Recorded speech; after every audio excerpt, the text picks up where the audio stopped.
This scenario is titled Disrespectful Email. And the situation description goes: you receive an email from a colleague, Andrew, that is written in a rude and dismissive tone. And this is not the first time that this has happened. Now, your task is to rate the effectiveness of the following actions that you could take.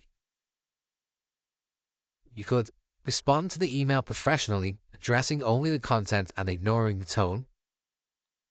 You could speak to Andrew privately and explain how his tone in emails is coming across to others. You could forward the email to your manager to make them aware of Andrew's behavior.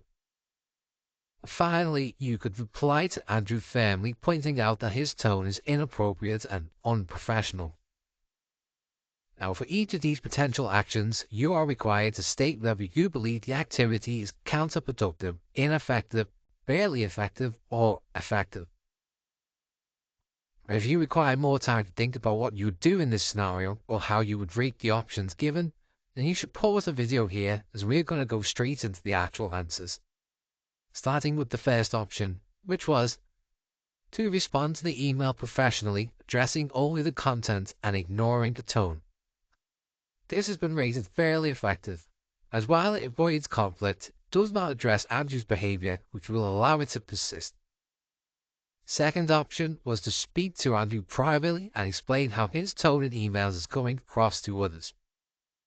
This has been rated effective. This promotes accountability and helps Andrew understand the impact of his tone. The third option is to forward the email to your manager to make them aware of Andrew's behavior. This has been rated fairly effective, as involving the manager might resolve the issue, but it could escalate tensions unnecessarily. And finally, reply to Andrew firmly, pointing out that his tone is inappropriate and unprofessional. This has been rated counterproductive, as it risks escalating conflict and might lead to further unproductive exchanges.